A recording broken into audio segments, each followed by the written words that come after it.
Assembly ఎన్నికల్లో ప్రజలు కాంగ్రెస్ పార్టీకి అవకాశం ఇచ్చిన క్రమంలో నియోజకవర్గంలోని ప్రతి కార్యకర్తకు అండగా ఉంటారని బీఆర్ఎస్ పార్టీ నియోజకవర్గ ఇన్ఛార్జి జడ్పీ చైర్మన్ పుట్ట మధుకర్ భరోసా ఇచ్చారు. మంథనికి వచ్చిన ఆయన మంథనిలోని మహనీయుల విగ్రహాలకు పూలమాలలు వేసి నివాళులర్పించిన అనంతరం రాజగృహలో ఏర్పాటు చేసిన విలేకరుల సమావేశంలో భూపాలపల్లి జడ్పీ చైర్పర్సన్ జక్కు శ్రీహర్షిని రాకేష్తో కలిసి ఆయన మాట్లాడారు. స్వాతంత్ర చరిత్రలో ఒక సాధారణ కుటుంబం నుంచి వచ్చిన తనకు 4 ఏళ్లు ఎమ్మెల్యేగా అవకాశం ఇస్తే అభివృద్ధి చేశారని, బీసీలు, ఎస్సీలు, ఎస్టీలు, మైనారిటీలు, అగ్రవర్గాల్లోని ఆలోచన పరుల ఆశీర్వాదంతో 4 ఏళ్లు ఎమ్మెల్యేగా పనిచేశానన్నారు. ఎమ్మెల్యే అంటే ప్రజలకు సేవకుడనే అర్థం చాటి చెప్పానన్నారు. అలాగే ఈ 9 ఏళ్ల బీఆర్ఎస్ ప్రభుత్వంలో అనేక అభివృద్ధి కార్యక్రమాలు జరిగాయన్నారు.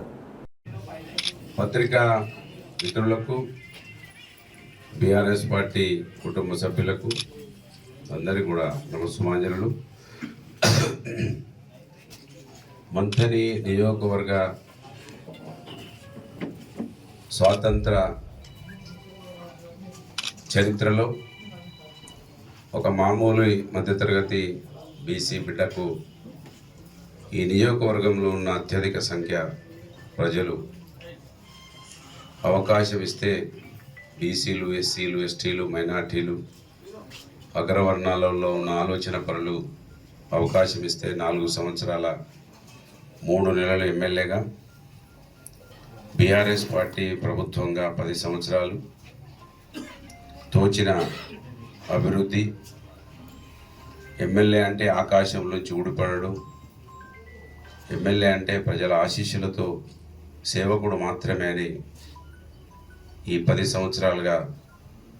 ఈ నియోజకవర్గ ప్రజలకు ఒక కొత్త నిర్వచనం చూయించిన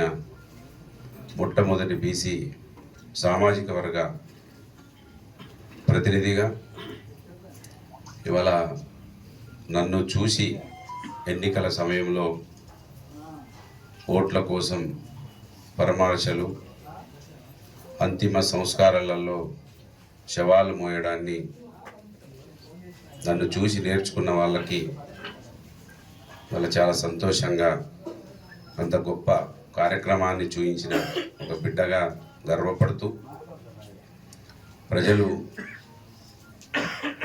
కాంగ్రెస్ పార్టీకి అవకాశం ఇచ్చినటువంటి ఈ తరుణంలో కాంగ్రెస్ పార్టీ 15 సంవత్సరాలుగా ఒక మామూలు మధ్యతరగతి నుంచి ఎదిగినటువంటి నా మీద అనేక ఆరోపణలు, 2 ఎన్నికలలో బాగా డబ్బు సంపాదించుకున్నానని, చాలా డబ్బు ఉన్నదని, 900 కోట్ల రూపాయలను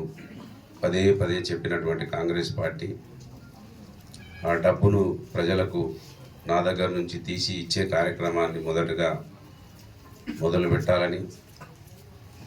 900 కోట్లను ప్రజలకు పంచిపెట్టే కార్యక్రమానికి శ్రీకారం చుట్టాలని, చూయించని ఎడల ప్రజలకు జవాబు చెప్పాలని,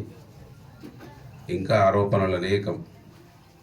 రౌడీగా, గుండాగా చిత్రీకరించినటువంటి విషయాలను, అధికారం ప్రభుత్వమే కాంగ్రెస్ పార్టీ ఉంది కనుక అట్టి ఏవైతే నా మీద ఆరోపణలు చేసినో దాని మీద ఎంక్వైరీ సమగ్రంగా చేసి ప్రజల ముందు ఉంచాలని అధికార కాంగ్రెస్ పార్టీని డిమాండ్ చేస్తూ, నియోజకవర్గంలో అనేక సమస్యలు ప్రజలకు చూపించినటువంటి కాంగ్రెస్ పార్టీ భూసేకరణ విషయంలో కావచ్చు, సింగరేణి ప్రభావిత ప్రజల సమస్యలు కావచ్చు, కాళేశ్వర ప్రాజెక్టు సమస్యలు కావచ్చు, ఇవన్నిటికీ ఎక్కువగా డబ్బులు ఇప్పిస్తామని చెప్పినటువంటి కాంగ్రెస్ పార్టీ అభ్యర్థి వాళ్ళ ఏదైతే 14-15 లక్షల రూపాయలు ఇస్తామని చెప్పిండ్రో, లద్నాపూర్ లాంటి గ్రామ R&R ప్యాకేజ్కు సంబంధించినటువంటి 180 మంది చిల్లర నిర్వాసితుల వాళ్ళ ప్యాకేజ్ ఇప్పించడం కావచ్చు, ఇసుక లారీలను ఆపుతామని, ఇసుక లారీలు కుట్టమది అని చెప్పినటువంటి విషయాన్ని, ఇసుక లారీలు ఆపుతారా లేకపోతే అవి నాయ అని చూపిస్తారా అనే విషయాన్ని ప్రజలకు చూపించాలని, ఇలాంటి అనేక ఆరోపణలతో పదే పదే బీసీలు ఎదగకుండా ఎదిగిన వాళ్ళను అంతమొందించినటువంటి విషయాన్ని ఈ నియోజకవర్గ ప్రజలకు చూపించాలని, ఎన్నికల మేనిఫెస్టోను తూచా తప్పకుండా అమలు చేయాలని, నియోజకవర్గంలో మేమేదైతే ఆశించినామో దాన్ని పాటిస్తారని, ప్రజలకు జవాబుదారీతనంగా ఉంటారని, ఈ నియోజకవర్గంలో ఎక్కువ శాతం ఉన్నటువంటి మా బీసీలు, ఎస్సీలు, ఎస్టీల కోసం ఈ ప్రభుత్వం పనిచేయాలని, మేనిఫెస్టోలో ఉన్నటువంటి దళిత బంధు 12 లక్షల రూపాయలు, కౌలు రైతులకు 12,000, రైతులకు 15,000, ఆటో డ్రైవర్లకు కూడా ఇస్తామని చెప్పి సంవత్సరానికి 12,000, ఇటువంటి మహాలక్ష్మి లాంటి పథకాలు, సౌభాగ్య లక్ష్మి లాంటి పథకాలను అమలు చేస్తారని, దానికోసం వేచి ప్రజలు చూస్తూ ఉన్నారనే విషయాన్ని ప్రభుత్వం దృష్టికి తీసుకొస్తూ, ముఖ్యంగా నాలాంటి వానిపైన చేసిన ఆరోపణలు మళ్ళీ 900 కోట్లను కనీసం ప్రజలకు నా దగ్గర నుంచి తీసే కార్యక్రమానికి శ్రీకారం చుట్టాలని, ఇసుక లారీలను ఏ విధంగా ఆపుతారో, దాంట్లో ఏ విధమైనటువంటి కుంభకోణంలో దాన్ని బయటికి తీస్తారని ఆశిస్తూ,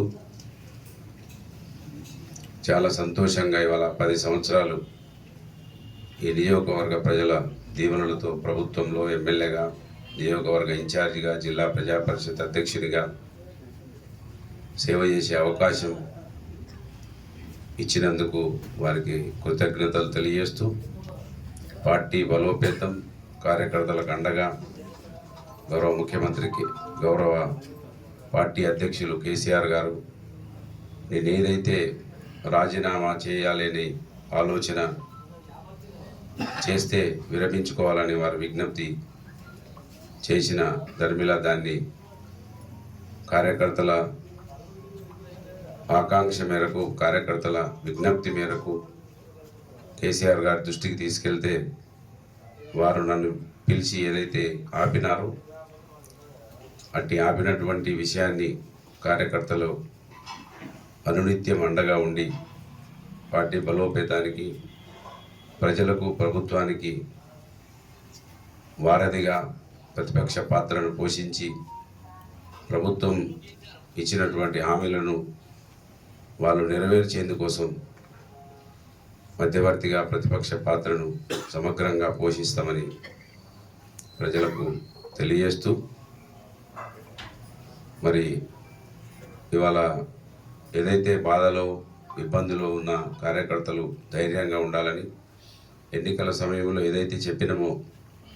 24 గంటలు ఈ రాజగృహ ఈ నియోజకవర్గంలో ఆపదలో ఉన్న వాళ్ళ కోసం ఈ రాజగృహ ఉంటుందని, రాజగృహ కావచ్చు, బడుగు బలహీన వర్గాల ఆకాంక్షలు నెరవేర్చడానికి కోసం కావచ్చు, ఈ నియోజకవర్గంలో రాజ్యాంగ స్ఫూర్తి, ఓటు యొక్క విలువను తెలపడానికి కోసం అహర్నిశలు కృషి చేస్తామని, బహుజనుల రాజ్యాధికారం కోసం పాటుపడతామని, అదే నా ఎజెండా అని ఎప్పటికైనా మహనీయుల స్ఫూర్తితో, మహనీయుల ముందు వాళ్ళ యొక్క ఆలోచన విధానంతో ముందుకెళ్తామని ఈ సందర్భంగా మరొకసారి